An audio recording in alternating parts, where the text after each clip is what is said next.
Maintenant, écoutons Dr Wassef nous entretenir au sujet de la chirurgie. Bonjour, je m'appelle Dr Ramsès Wassef et je suis un chirurgien à l'hôpital Saint-Luc du Centre hospitalier de l'Université de Montréal. Nous allons nous intéresser à présent à la forme de traitement la plus invasive de la maladie de Crohn, la chirurgie. Il se peut que vous n'ayez jamais à subir une intervention chirurgicale pour votre maladie de Crohn, mais mieux vaut en savoir davantage. La chirurgie n'est pas la première ligne de traitement dans la maladie de Crohn, et votre médecin va tenter d'éviter le besoin d'une chirurgie en encourageant une bonne adhésion au traitement par médication. Mais ne voyez pas la chirurgie comme une mesure de la dernière chance. En fait, nous y avons souvent recours pour soulager les symptômes et favoriser la rémission. Le but de la chirurgie est de vous aider à améliorer votre qualité de vie tout en préservant autant que possible les segments sains de l'intestin. Soyons plus précis. 2 situations conduisent généralement à la chirurgie. La première situation survient lorsque les médicaments ne sont plus efficaces. On parle alors de maladies réfractaires ou résistantes au traitement. La deuxième situation correspond à la survenue de complications comme les fistules, les abcès, la formation de tissus cicatriciels et de rétrécissement de l'intestin, ou encore à l'apparition d'effets secondaires occasionnés par les médicaments dont on ne peut interrompre la prise sans risquer de voir réapparaître les symptômes immédiatement. En règle générale, nous pratiquons ce que nous appelons une résection. Il s'agit d'un terme médical qui désigne le fait d'enlever un segment d'intestin malade, ainsi que l'élimination des abcès ou des fistules qui l'accompagnent. Nous pratiquons ensuite ce que nous appelons une anastomose, un mot compliqué qui désigne la connexion de 2 parties saines de l'intestin. La bonne nouvelle, c'est que ce genre d'intervention chirurgicale peut se traduire par plusieurs années de rémission. Mais il ne s'agit pas d'un remède définitif et la maladie de Crohn peut revenir.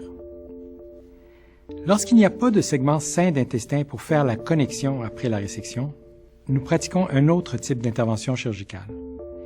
C'est le cas, par exemple, lorsque l'inflammation touche à la fois le côlon et le rectum.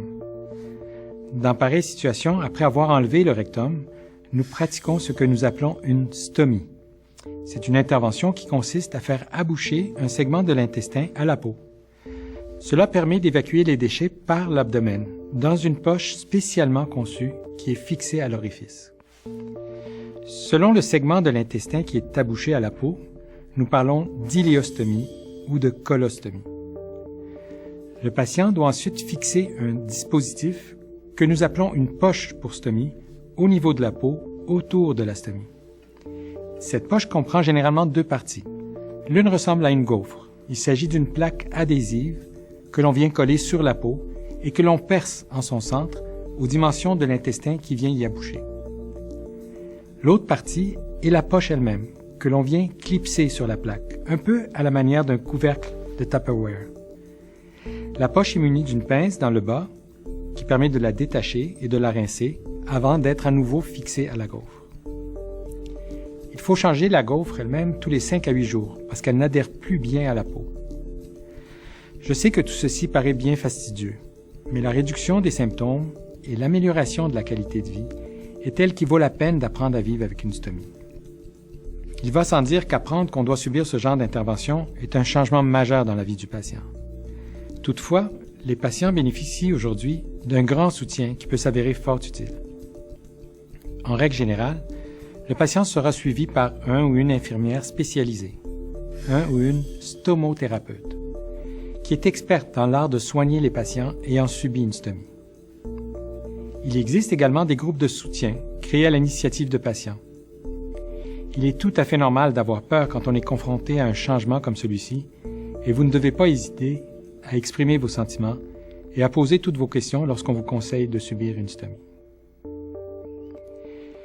Les autres interventions chirurgicales fréquemment pratiquées dans le traitement de la maladie de Crohn sont l'oblitération des fistules, l'élimination du tissu cicatriciel et ce qu'on appelle la stricturoplastie, une intervention qui consiste à élargir un segment d'intestin devenu trop étroit en raison de l'enflure et de l'accumulation de tissu cicatriciel pour qu'il fonctionne normalement.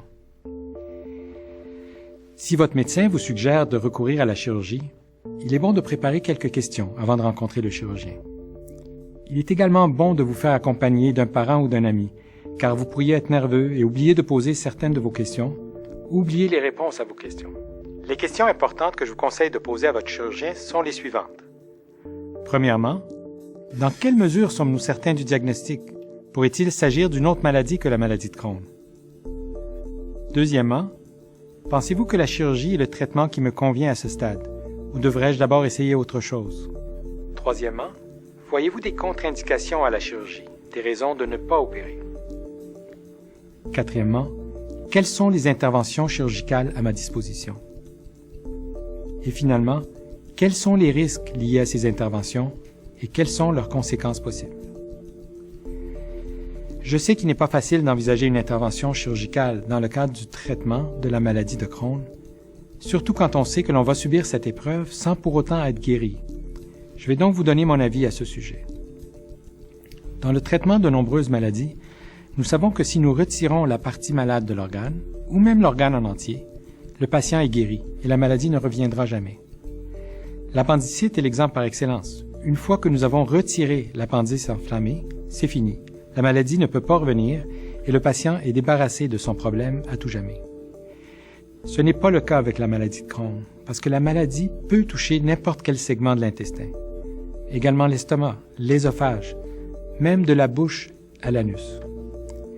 Comme nous ne pouvons pas enlever l'ensemble de ce que nous appelons l'appareil digestif, il faut vivre avec le fait que, même si toutes les parties malades ont été éliminées, la maladie peut tout de même revenir.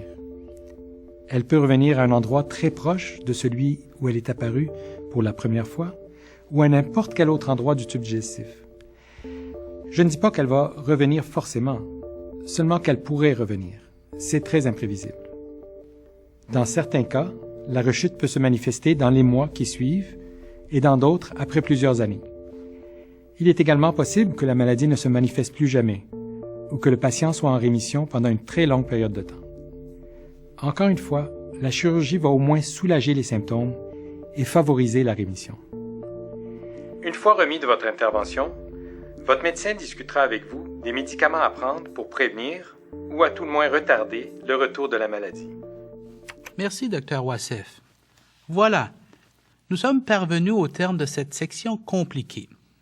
Vous pouvez maintenant, en tous les cas, je l'espère, intervenir quand votre équipe soignante discute de vos soins et prendre des décisions éclairées.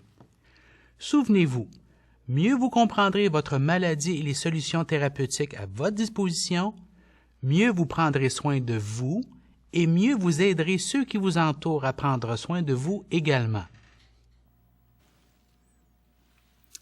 Voulez-vous en savoir davantage au sujet de votre mode de vie ou préférez-vous découvrir comment bien gérer votre stress?